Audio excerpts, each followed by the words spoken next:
নমস্কার বন্ধুরা, welcome to enlightenment.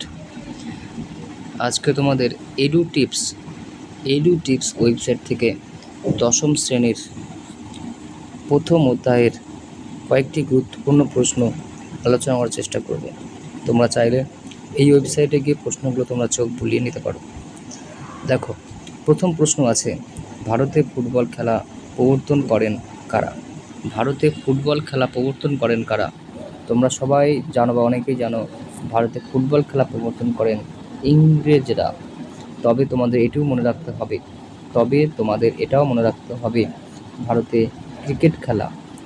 Cricket খেলার প্রবর্তন করেছিলেন ইংরেজরাই কিন্তু ভারতে ক্রিকেট খেলার প্রবর্তন করেছিলেন। পরের কয়েকটি গুরুত্বপূর্ণ প্রশ্ন দেখো, ভারতে নিম্ন বর্গের ইতিহাস চর্চা জনক কাকে বলা হয়? ডক্টর রণজিৎ গুহকে ভারতের নিম্নবর্গের ইতিহাস চর্চার জনক বলা হয়। ভারতের প্রথম সাপ্তাহিক সংবাদপত্রের নাম বেঙ্গল গ্যাজেট। এক্ষেত্রে তোমাদের বলে রাখি, ভারতের প্রথম সাপ্তাহিক পত্রিকা বেঙ্গল গ্যাজেট সম্পাদনা করেছিলেন জেমস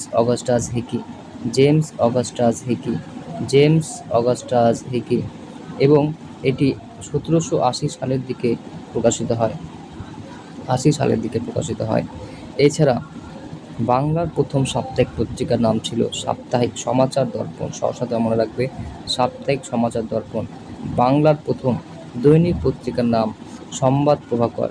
বাংলার প্রথম মাসিক পত্রিকার নাম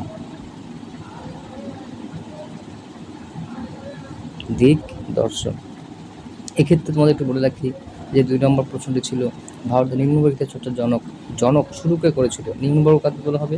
নিচু শ্রেণী মানুষ যারা খেটে খাওয়া গ্রাম বাংলার শ্রমিক কৃষক মানুষ বা দলিত শ্রেণীর মানুষ, তাদের যে ইতিহাস সেটি প্রথম তুলে ধরেন রণজিৎ গুহ। এছাড়াও নিম্নবর্গের ইতিহাস চর্চায় অন্যান্য গুরুত্বপূর্ণ ব্যক্তির মধ্যে একজন ছিলেন গৌতম ভদ্র। পরীক্ষায় প্রশ্ন আসতেই পারে, গৌতম ভদ্র ঐতিহাসিক গৌতম ভদ্র কোন ইতিহাস চর্চার সঙ্গে যুক্ত ছিলেন? তোমরা সবাই বলবে নিম্নবর্গ ইতিহাস চর্চার সঙ্গে যুক্ত ছিলেন। এছাড়া দেখো, কয়েকটি প্রশ্ন আছে, ইন্দিরা গান্ধীকে লেখা জওহরলাল নেহরুর চিঠিগুলি হিন্দিতে অনুবাদ করেছিলেন কে? মুন্সি প্রেমচাঁদ। কে অনুবাদ করেছেন বলো? মুন্সি প্রেমচাঁদ অনুবাদ করেছিলেন। মুন্সি প্রেমচাঁদ।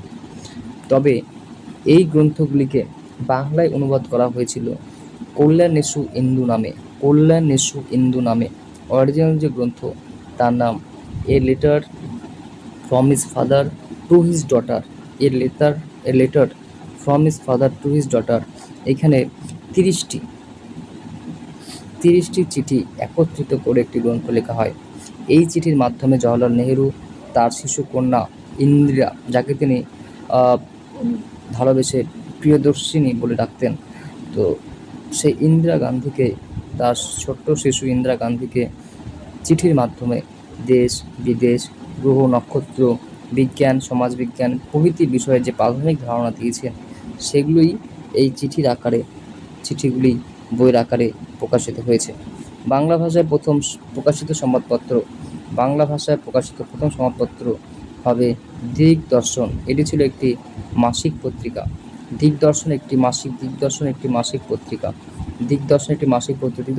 পত্রিকা।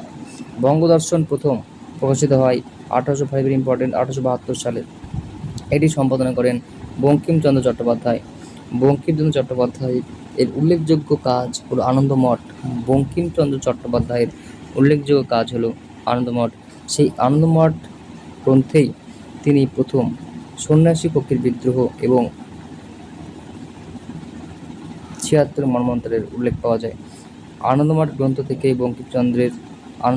থেকে 76 মন্বন্তর ও সন্ন্যাসী ফকির বিদ্রোহের উল্লেখ পাওয়া যায় এবং আনন্দমঠ গ্রন্থেই তিনি প্রথম বন্দে মাতরম কথাটি উল্লেখ করেছেন বা বন্দে মাতরম গানটির উল্লেখ করেছেন।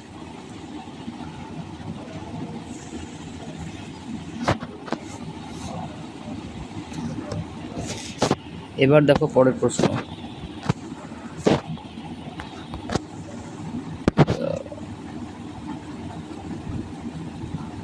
এবার চলে যায় পরের প্রশ্ন। কলকাতা বিজ্ঞান কলেজের ইতিহাস। কলকাতা বিজ্ঞান কলেজের ইতিহাস অন্তর্গত হবে বিজ্ঞান প্রযুক্তি ইতিহাসের সঙ্গে।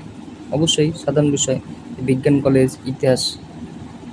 কলেজের যে ইতিহাস সেটি অবশ্যই বিজ্ঞান প্রযুক্তিদের সাথে সম্পর্কিত হবে।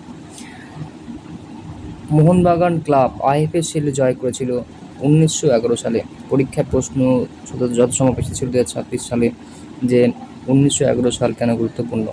তো মনে রাখবে 1911 সালে মোহনবাগান ক্লাব আইএফএ শিল্ড জয় করেছিল।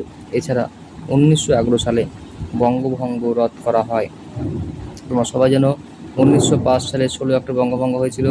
সেই বঙ্গভঙ্গ রদ করা হয়েছিল 1911 সালে।